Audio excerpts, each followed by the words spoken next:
નમસ્કાર દર્શક મિત્રો, ધ લોકસત્તા શોમાં આપનું સ્વાગત છે। ભારતીય ગ્રામીણ વિસ્તારોમાં જે વેલ વર્ષોથી માત્ર ઘરના આંગણાની શોભા વધારતી હતી અથવા તો ખેતરોની વાડ પર ઉપેક્ષિત અવસ્થામાં જોવા મળતી હતી, તે અપરાજિતા આજે વૈશ્વિક બજારમાં એક કિંમતી કોમોડિટી બનીને ઉભરી રહી છે। અસમના અંતરિયાળ અંથાઈ ગવલાઓ ગામના નીલમ બ્રહ્મા જેવા અનેક નાના ખેડૂતો માટે આ વાદળી ફૂલો હવે માત્ર શ્રદ્ધા કે સુશોભનનું સાધન નથી, પરંતુ આર્થિક આઝાદીનો નવો માર્ગ બન્યા છે। થોડા વર્ષો પહેલા સુધી જે ફૂલોની કોઈ કિંમત નહોતી, તે આજે આંતરરાષ્ટ્રીય બજારમાં ડોલર અને પાઉન્ડમાં કમાણી કરાવી રહ્યા છે। નીલમ બ્રહ્માએ જ્યારે પહેલીવાર સૂકવેલા ફૂલો વેચીને $50 કમાણી કરી, ત્યારે તેમને અહેસાસ થયો કે કુદરતની આ સાધારણ દેખાતી ભેટમાં અસાધારણ આર્થિક ક્ષમતા છુપાયેલી છે। આ નાનકડી શરૂઆત બાદ તેમણે સોલાર ડ્રાયર્સ જેવા આધુનિક સાધનોમાં રોકાણ કર્યું, જે ફૂલોનો કુદરતી રંગ અને ગુણવત્તા જાળવી રાખવામાં મદદરૂપ સાબિત થયા।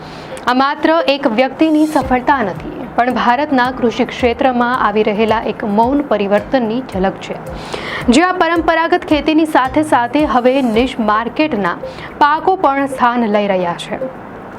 અપરાજિતા, જેને અંગ્રેજીમાં બટરફ્લાય પી તરીકે ઓળખવામાં આવે છે, તેનું જાદુ તેના ઘેરા વાદળી રંગમાં રહેલો છે। આ ફૂલની ખાસિયત એ છે કે જ્યારે તેને ગરમ પાણીમાં નાખવામાં આવે ત્યારે તે પાણીને સુંદર વાદળી રંગ આપે છે, અને જો તેમાં લીંબુના થોડા ટીપા ઉમેરવામાં આવે તો તે તરત જ પોતાનો રંગ બદલીને જાંબલી કરી નાખે છે। આ કુદરતી કેમિસ્ટ્રીને કારણે જ ખાદ્ય ઉદ્યોગમાં તેની માંગ આસમાને પહોંચી છે, ખાસ કરીને પશ્ચિમી દેશોમાં। જ્યારે સિન્થેટિક ફૂડ કલર્સ સામેના નિયમો કડક બન્યા છે, ત્યારે અપરાજિતા એક સુરક્ષિત અને આકર્ષક વિકલ્પ તરીકે ઉભરી આવ્યો છે।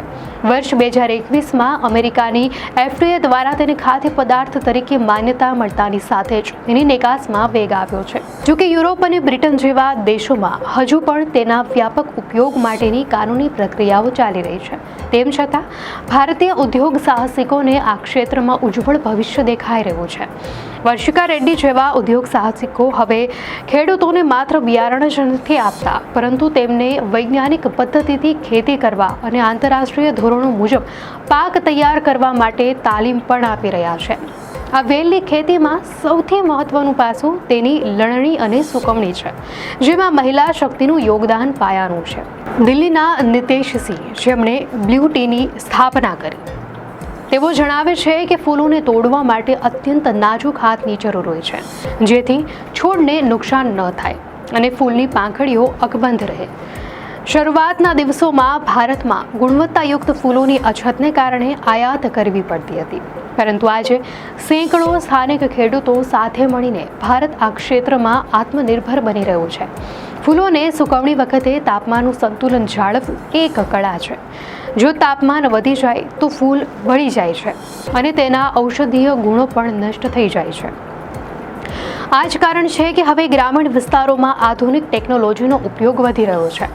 માત્ર આર્થિક જ નહીં, પરંતુ સ્વાસ્થ્યની દૃષ્ટિએ પણ અપરાજિતાના ફાયદાઓ હવે વિજ્ઞાન દ્વારા સાબિત થઈ રહ્યા છે।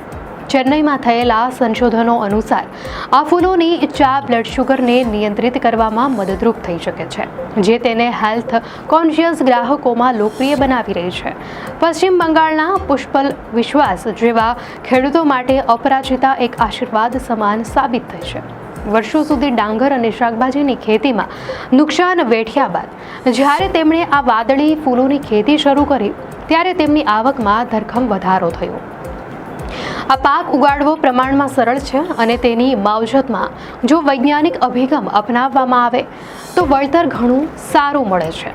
આજે આ ખેતી માત્ર એક વ્યક્તિ પૂરતી સીમિત નથી, પરંતુ તેણે આખા ગામને એક વ્યાવસાયિક નેટવર્ક સાથે જોડી દીધું છે।